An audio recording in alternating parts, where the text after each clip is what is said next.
స్థానిక 25వ డివిజన్లో టీడీపీ కుటుంబ సభ్యుల ఆధ్వర్యంలో ముగ్గుల పోటీలు, సంక్రాంతి సంబరాలు ఘనంగా జరిగాయి. భారీ ఎత్తున తరలివచ్చిన ముగ్గులు వేసి సంక్రాంతి సంబరాల్లో భాగస్వాములైన వారిని ఎమ్మెల్యే ఆదిరెడ్డి శ్రీనివాస్ అభినందించారు.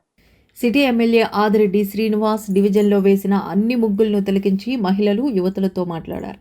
అనంతరం ముగ్గులు పోటీ విజేతలను ప్రకటించారు. ఆయన మాట్లాడుతూ సంక్రాంతి సంబరాలు ఎంత ఘనంగా ముందే నిర్వహించడం ఆనందంగా ఉందన్నారు. ఈ డివిజన్లో అన్ని సమస్యలు శాశ్వతంగా పరిష్కరిస్తామని, ఇక్కడ వ్యాపారులు, ప్రజలకు అండగా నిలబడతామన్నారు. 5 ప్రధాన విజేతలకు 10వ తేదీన టీడీపీ ఆధ్వర్యంలో పుష్కర్ ఘాటు వద్ద జరిగే సంక్రాంతి సంబరాల్లో బహుమతి ప్రదానం చేస్తామన్నారు. టీడీపీ రాష్ట్ర ప్రధాన కార్యదర్శి గన్ని కృష్ణ మాట్లాడుతూ కూటమి ప్రభుత్వానికి మహిళలందరూ మద్దతుగా నిలవాలని కోరారు.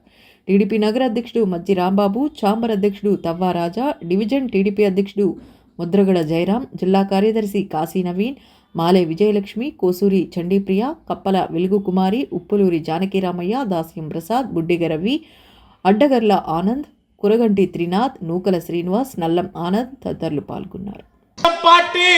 కంచుకోట కూటమి అలాగే నెగ్గుకుంటూ వస్తుంది. మార్పు ఉండదు. కారణాలు చెప్పమంటారా? పదవులు మాకు కొత్త కాదు, అధికారం కొత్త కాదు, అహంకారం రాదు. ఒళ్ళు దగ్గరెట్టుకొని పనిచేస్తాం, ఎంత ఎదిగినా ఒదుగుంటాం. వ్యాపారస్తులున్న ప్రాంతాల్లో వ్యాపారస్తుల్ని గౌరవిస్తాం, జాగ్రత్తగా చూసుకుంటాం.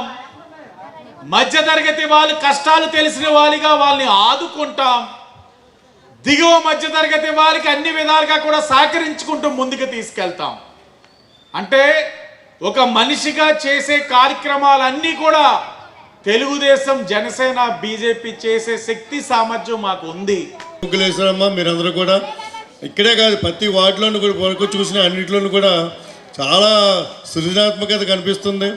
ముఖ్యంగా తెలుగుదేశం పార్టీ ఆశయాల్ని కూటమి గవర్నమెంట్ని ప్రస్ఫుటించే విధంగా మీరు ముగ్గులు వేయడం కూడా బాగుంది. మీరు ఇదే విధమైన అభిమానాన్ని పార్టీ మీద ఎప్పటికి కూడా చూపించాలని కోరుకుంటూ, ప్రతి సంవత్సరం లాగే ఈ సంవత్సరం మా వార్డులో ఒక కొత్తదనం కనిపించిందండి. ప్రతి సంవత్సరం ముగ్గులకి గళ్ళు వేసినప్పుడు మాకు ఈ గడి కావాలి, మాకు ఈ గడి కావాలని అడిగేవారు. మీ దయ వల్ల ఈ రోడ్డు, కొత్త రోడ్డు ఫామ్ చేయడం వల్ల మాకు సమస్య ఏం తప్పిపోయింది. ఈసారికి ప్రతి ఒక్కరి నాకు ఈ ప్లేస్ కావాలని అడిగిన వాళ్ళే లేరు. అలాగే సంక్రాంతి మన వార్డులో, నగరంలో 4 రోజుల ముందు వస్తే మన వార్డులో ఇవాళ నుంచి వచ్చింది. భోగిమంట ఉంది, గంగిరెద్దు ఉన్నది, అన్నీ ఉన్నాయి. సో ఈ సంక్రాంతి అందరూ కూడా సుఖ సంతోషాలతో అష్టైశ్వర్యాలతో జరుపుకోవాలని కోరుకుంటూ సెలవు తీసుకుంటాం.